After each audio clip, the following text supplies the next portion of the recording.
Sup, you beautiful bastards. Hope you've had a fantastic Sup, you beautiful bastards. Hope you've had a fantastic Wednesday. Welcome back to the Philip. Oh no. Is this today? Is this what's happening today?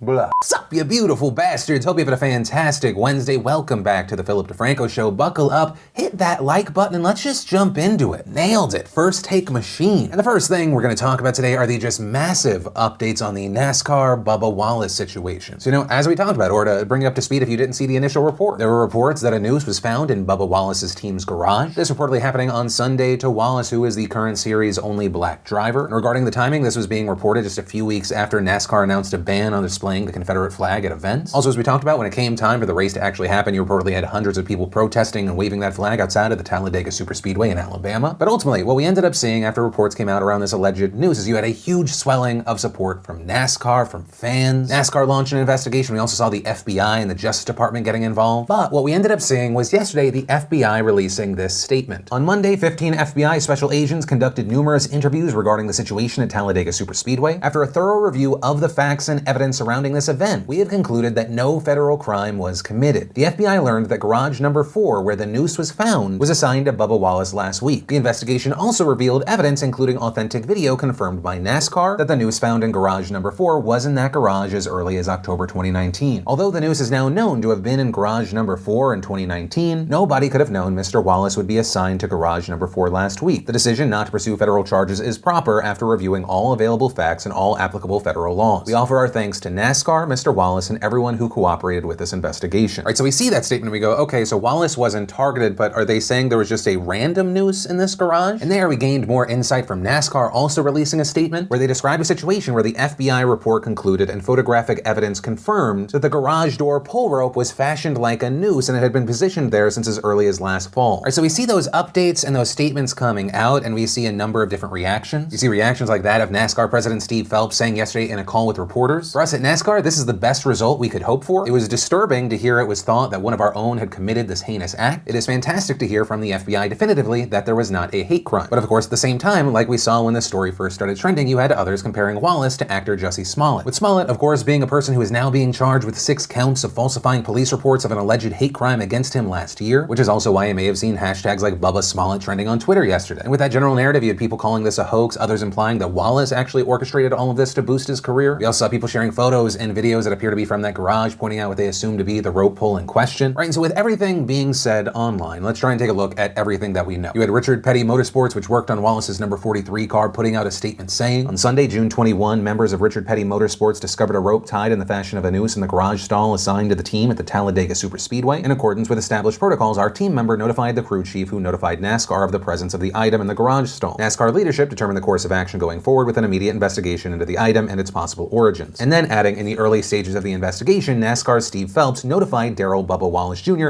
of the information gathered in the presence of the item in the garage stall of his team. All right, so according to the reports on record, the statements on record, Bubba Wallace did not discover the noose, nor was he a part of anything that set things into motion. Right, which on paper seems to add up. Drivers aren't even allowed in their garages right now in order to properly social distance from their teams. Also, in addition to that, I think it's important to talk about the confusion and the debate around if this was just kind of a general knot or if it was in fact a noose. Right, like I've said, we've seen a number of people sharing photos and videos pointing to what a number of people have said is the noose in question. And last night we saw Wallace touching on that while speaking to Don Lemon, first saying, I'm pissed. I'm mad because people are trying to test my character and the person that I am and my integrity, and they're not stealing that away from me, but they're just trying to test that. With Wallace then going on to add that he was first told about the noose being found in his garage by Phelps, which seems to back up the statement from NASCAR. Also noting that Phelps described the incident to Wallace as a hate crime. And while of course ultimately we have the FBI saying that Wallace was not in fact the target of a hate crime, we also saw Wallace still saying, Don, the image that I have and I have seen of what was hanging in my garage is not a garage pool. I've been racing all my life.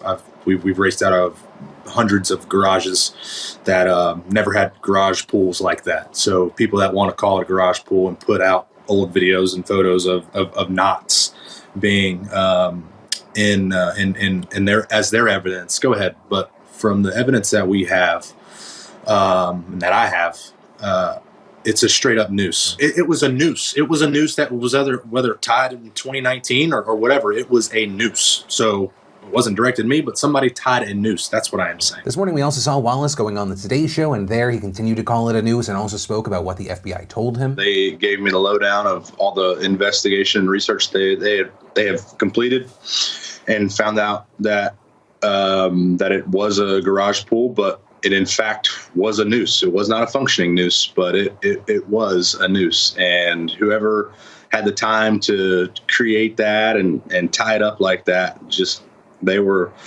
skeptical about it. I don't know when we'll get to the point to release that image, but it's anybody sees it, then it's alerting, and it makes the hair on the back of your neck stand up. And alongside that, we've seen Phelps announcing that NASCAR plans to continue its own investigation, with this focusing on why that rope was fashioned into a noose and why it was even in that garage stall in the first place. With Phelps also telling reporters that even with the new information we know now, NASCAR took the proper steps, saying, "I want to be clear about the 43 team. The 43 team had nothing to do with this. The evidence is very clear that the noose that was in the garage had been in the garage previously. The last race we had there in October, that noose was present. The fact that it was not found until a member of the 43 team came there is something that is a fact. The crew member went back in there, he looked and saw the noose, brought it to the attention of his crew chief, who then went to the NASCAR series director Jay Fabian, and we launched this investigation." Which, I will say, it sounds like it is in everybody's best interest for the official photos that the FBI has, that NASCAR has, that those be released, because if they are in fact different than what's being shared by random people online, that's incredibly important, especially because, as ESPN asked and answered, was there a noose found in Bubba Wallace's garage at Talladega? Yes. NASCAR officials and FBI investigators have not disputed that. Rope pull-downs are installed in the roller doors in every bay of the Talladega Superspeedway garage. According to NASCAR, every one of those pull-downs was checked as part of the FBI investigation, and the only one of those fashioned into a noose was the rope in garage number 4, which was assigned to the Richard Petty Motorsports number 43 Chevy this past weekend. And also noting an FBI Special Agent Johnny Sharp Jr.'s official statement, written with U.S. Attorney J.E. Town. Sharp used the word noose 4 times and never disputed that it was a noose. Right, and as far as if we will ever get those official photos, it sounds like we should, with ESPN asking and answering once again, why won't NASCAR just show the photo of the noose, with the answer being officials say they won't do that because their internal investigation is ongoing. Noting all evidence submitted as part of the FBI investigation is back in NASCAR's hands, including the photo and video evidence used to reveal that the noose was visible in the same garage, hanging from the door pulled down during the October 2019 race weekend. Though, once again noting, while the official images of the noose itself remain withheld from the public eye so far, other images of the noose have surfaced from outside sources. Now, with all that said, as far as other reactions, we've also seen others from NASCAR still supporting and backing up Wallace, with those like Jimmy Johnson hitting on the note that even if this was not a hate crime, it was still a powerful display of the sport coming together. You also had NASCAR reporter Marty Smith, who gave that really impassioned response in SportsCenter on Sunday night, now saying, "The best news possible came from the FBI investigation, and I am so happy for Bubba Wallace and NASCAR that there was no hate crime or any ill will. This is wonderful." And adding, "The display of unity, togetherness, courage, and commitment that I saw Monday from the garage will forever be one of the most beautiful moments of solidarity I've witnessed. Brothers caring for brothers." Right, so essentially you had a lot of people hitting on the point of, hey, be glad this wasn't actually a hate crime against Bubba, and be glad we saw this heartwarming, united response from the entirety of NASCAR. And you also had others like IndyCar driver J.R. Hildebrand directly calling out people comparing Wallace to Jussie Smollett, saying, "Quick PSA that I hope will save me from wasting time going ham in my replies. There are ways to have been skeptical about this situation without being racist or an asshole. Calling Bubba Wallace Jussie Smollett is not one of them." But ultimately, that is where we are with this story right now. And of course, I pass the question off to you. What are your thoughts on all of this? But from that, I want to share some stuff I love today, and today in Awesome, brought to you by Cuts Clothing. You know, in addition to me recently trying to make more of my awesome own stuff, I've been looking to add to my everyday wardrobe for a while now. And that is definitely where Cuts t-shirts come in. And I mean, they definitely made it super easy to get some new clothes for myself and expand my closet. And Cuts Clothing has wrinkle-free, pre-shrunk shirts that more importantly, retain shape over time. You can even choose your own neckline, crew, V-neck, Henley. Cuts also lets you choose your perfect cut as well. They have split hem, elongated, the classic curve hem option. And they even have a polo option that has quickly become my new favorite. Cuts tees are extremely soft and come in a great mix of long sleeve, short sleeve, and color options for you to choose from. And they have something for you to wear no matter the occasion. To the office, on a date, just lounging around, you name it. They make coming up with a great outfit super quick and easy. And so, if you want to check them out, just head on over to cutsclothing.com/Phil to get 20% off your first order today. And the first bit of awesome today is after, let's call it a lot of nudging, I've decided to finally start Avatar: The Last Airbender. So let's see how that goes. Also, if you have not watched it as well, which I think I'm one of 5 people that haven't apparently, maybe start up and we'll talk about it. Then we got an official clip for Hamilton, and it got me even more excited. Then we had Patrick Stewart and Henry Cavill on an Actors on Actors. Then we had Gus Johnson explaining how Twitter verifications work. We had Tony Hawk answering the web's most searched questions. We got the season 4 teaser of The Handmaid's Tale. And if you want to see the full versions of everything I just shared, the secret link of the day, really anything at all, links as always are in the description down below. And then let's talk about a story involving the beauty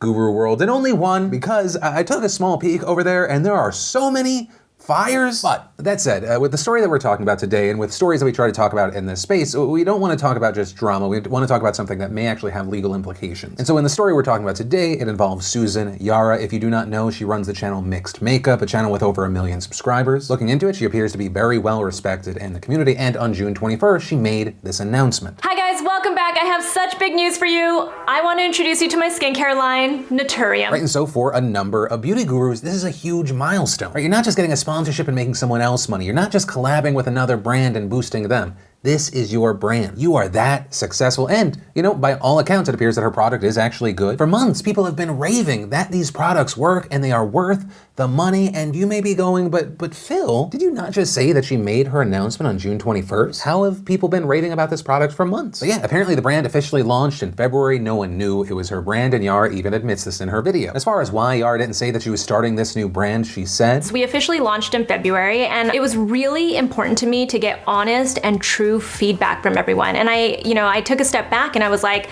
I don't think I'm gonna get that if I just announce that this is my skincare line from the get-go. She also said she delayed saying that it was her brand because of how everything went downhill after the pandemic started, saying that she felt like it was a bad time to make an exciting announcement. Okay, so with all of that said, if that was the only thing, this doesn't feel like that big of a deal. There are plenty of people out there that have businesses that you do not know about. And any other creators who did review products did make it clear that it was an advertisement. But here's the thing, since launching the brand in February, she has also been promoting the brand without saying that she was part of it, even going as far as publicly making it seem like this random brand approached her, with people sharing a number of screenshots, including from a Facebook post back in April. There, she puts out a product code and writes, "Fan of the ordinary? I have found a better brand called Naturium. I just want you guys to use better products. Don't fight me, haha." One person appears to ask, how did you find them? To which it appears that Yara replies, they sent me a PR mailer when they launched. It's really good. And in another exchange about a pending review, Yara wrote, been working on so many brand reviews, this one might be at the bottom of the list. I can say I like everything I've tried so far though. On our Mixed Makeup page, she's also been promoting the brand with videos like 4 affordable vitamin C serums I recommend. And of course, the thumbnail has Naturium as the only featured product. And there are also other videos that feature Naturium products somewhere in them. Now, following this latest announcement, fans were very quick to notice this, I imagine, because it appears that 93% of the beauty community are private investigators.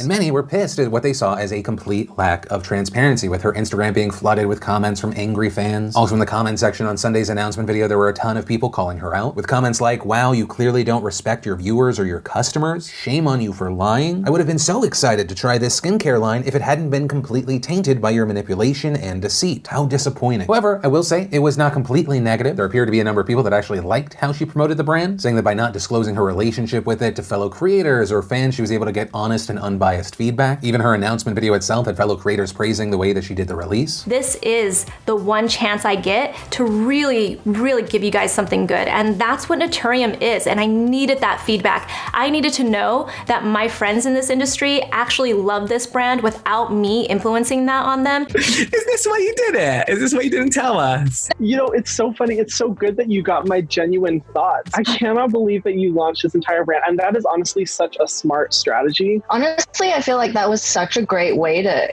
ease into it to actually get that feedback, and I think you did it so well. But of course, the massive elephant in the room is, even though most of the stories that we ever cover in the world involve the court of public opinion, there is also actual laws to be considered. As one comment on her announcement video hits on the head, you mean the brand you promoted while pretending you weren't affiliated even though you owned the brand? How is the FTC not all over you? And here, in case you don't know, the FTC means the Federal Trade Commission. They are the federal watchdog that makes sure businesses play by the rules. Also, since 2017, we've seen them going after social media influencers. You know, we've covered a number of these stories in the past. One of the first ones to get hit in a very public way, you had the owners of CSGO Lotto. Right, and to a certain extent, they essentially did what Yara did. They owned a business, they promoted it, all while pretending they just stumbled across it. And in the CSGO Lotto case, the owners of that site eventually settled with the FTC, and since then, the agency has issued guidelines to influencers on how to tag posts to avoid getting in trouble. Right, things like clearly putting that it's an ad or a promoted product. Also, here's this easy infographic that clearly states what to do. Among other things, it warns that one should clearly regularly disclose when you have a financial or family relationship with a brand. Sure, your sponsorship disclosure is hard to miss. But as far as what happens next for Yara, I mean, right now, in addition to people flooding her comment sections, you've also had fans allegedly saying they've been sending the FTC complaints about Yara's deception. Also, after this backlash, she's been on damage control mode. For example, she's been responding to comments on Instagram saying how sorry she was that her launch ended up being deceptive and that she acknowledges her mistakes and how she originally released the brand. Also, according to Beauty Independent, she said in a statement, "I validated my true love for my brand as a reason to post. My intent was never to deceive my followers. In hindsight, I should have waited to promote anything from the line until we were ready to announce my involvement. I realize some of my viewers are disappointed in my strategy and I believe their feelings are justified. This has been an incredibly valuable lesson for me and my team. I'm very sorry if anyone felt I was manipulative, but I can assure you my intentions were good. I know that doesn't make the situation better, so I apologize wholeheartedly." And it also appears that she's gone back to every video on her channel that featured Naturium and added this at the bottom of the description. Disclaimer, I am a co-founder of Naturium and this description may contain affiliate links for a small commission on purchased products. Affiliate links support our channel so we can continue to make fun videos for you. Thanks for watching and shopping. But also, there are a few issues with that disclaimer. One, the part of her being an owner of Naturium was not there when the video was first put up. And two, it also doesn't even comply with the FTC's guidelines, where they say don't rely on disclosures that people will only see if they click more, which is what you have to do to see more of the video description, especially if it is the bottom of the video description. And here's the thing, as far as what could happen, if the FTC does take action, she could be on the hook for tens of thousands of dollars per post. So it is possible maybe they just give her a warning. Also, she could find herself in a civil suit, right? So there's that. But also, going back to the court of public opinion, for a lot of fans here, there's also another issue with this, whether or not other influencers who reviewed the products knew about Yara's involvement. Some pointing to Carolyn Hirons insinuating in an hour-long Instagram live that some creators who were sponsored by Naturium knew that it was Yara's brand. Though in response to that, we saw Yara writing in an Instagram story, "I can assure you no one knew about my involvement with Naturium when they posted about the brand. It was insinuated in a live today, content creators knew more, and that is completely false information." But hey, ultimately, that is where we are as of recording this video. And I want to pass the question off to you. What are your thoughts on this? Do you feel like this was a betrayal of trust on Yara's part, or was it actually a very smart way to make sure you could release something and get real feedback? Any and all thoughts you have on this, I'd love to know. And also,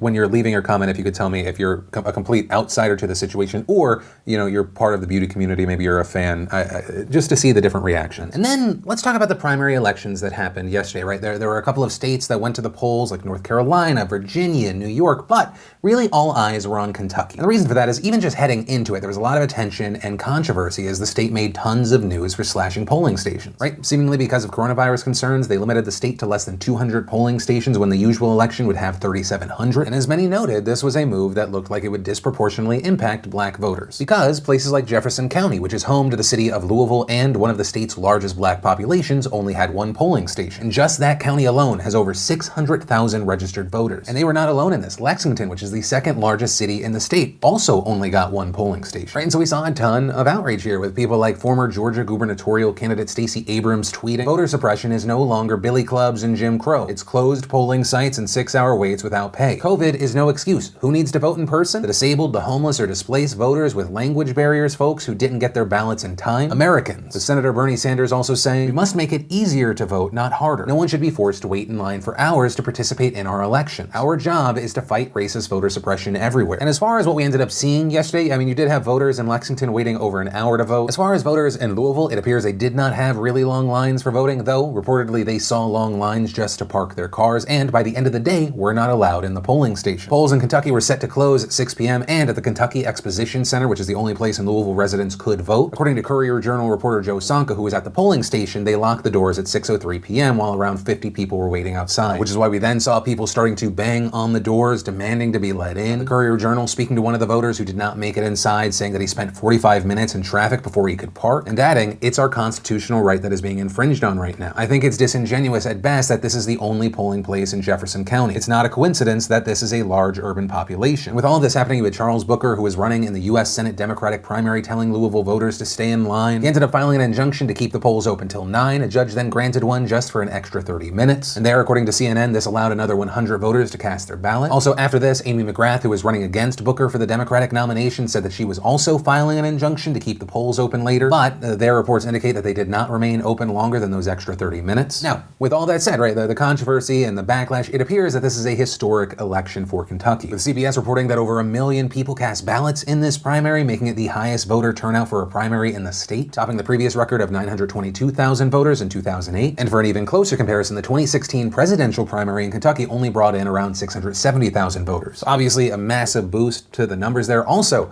big news regarding absentee voting. Absentee voting in the state was very big this year, with 868,000 people requesting ballots and 530,000 of those being returned by Tuesday. Reportedly more are still on the way, and with all of this, you had Kentucky Secretary of State Michael Adams tweeting, "While all eyes were on Kentucky today, we offered the nation a model for success in conducting an election during a pandemic." Though, of course, at the same time, you had people responding saying that one polling station for a major city should not be considered a success. But as far as who won, we don't really know. According to reports, including that from the New York Times, many counties and cities still have no results, including Louisville. Also, of course, absentee ballots are still floating in, and official results will not be announced until June 30th when more ballots are in and counted. Though, what we're seeing right now in one of the more exciting races, right, the Democratic U.S. Senate primary, McGrath appears to be taking the lead against Booker, which I will say has been an interesting one to watch because it appeared, according to polling near the end, Booker started jumping higher and higher. But yeah, that race is important because whoever wins there runs against Senate Majority Leader Mitch McConnell, who is currently well in the lead for his primary. Also, as I mentioned, and we can look at briefly, other states took to the polls yesterday and there were some notable results. In North Carolina, for instance, you had Madison Cawthorn, a 24-year-old real estate investment CEO, beating out Linda Bennett for the GOP nomination in the 11th Congressional District. And this was very notable because Bennett was backed by Donald Trump and his chief of staff, Mark Meadows, who previously held the seat. Right, so you had many people seeing Cawthorn as the upset win, right? The vote going to a non-Trump endorsed candidate. Though it is worth noting that Cawthorn himself is a Trump supporter, saying in a statement, "I want to make something clear. I support our great president. I do not believe this election has been a referendum on the president's influence." Also, according to an Axios report, after congratulating Cawthorn, Trump told the young real estate investor that he didn't even know Bennett and that his team had told him to endorse her, according to two sources familiar with the call. Also, we moved to New York, where we saw Representative Alexandria-Ocasio beating out former CNBC anchor Michelle Caruso-Cabrera. And this, of course, was a race that got a lot of attention, partially because, AOC has made a huge name for herself. You had some saying, she was just a one-time thing. A number of people moving forward with the narrative that AOC was very scared that she was going to lose this. People also looking to this race because Caruso-Cabrera is much more moderate than AOC, right? Some people seeing this as a referendum on that. But based off of the votes we have right now, AOC is at 72.6%, with Caruso-Cabrera at 19.5%. And of course, while we won't know until June 30th at the earliest what the final results are, based off of everything that we're seeing, there's no reason to believe this is anything other than an AOC landslide victory. And also, on the note of New York progressive, also endorsed by AOC, saw middle school principal Jamal Bowman looking like he's going to unseat Representative Elliot Engel, which is incredibly notable because he is the state's longest serving congressman. But hey, ultimately that's where we are with the situation. We're gonna have to wait to see what happens with Kentucky. Very interesting races, and of course, I do want to pass the question off to you. What are your thoughts on this? And that is where I'm going to end today's show. And the three of you that made it to the end of the video, thank you as always for being a part of this daily dive into the news. Thank you for liking the video, sharing the video, being a part of that conversation in the comments down below. Also, if you're new here, definitely hit that subscribe button. Also tap that bell so it looks like this, so you get notifications when I upload new videos. Welcome to the family. But with that said, of course, as always, my name's Philip DeFranco. You've just been filled in. I love yo faces, and I'll see you tomorrow. I hope you liked the video. Subscribe if you like it.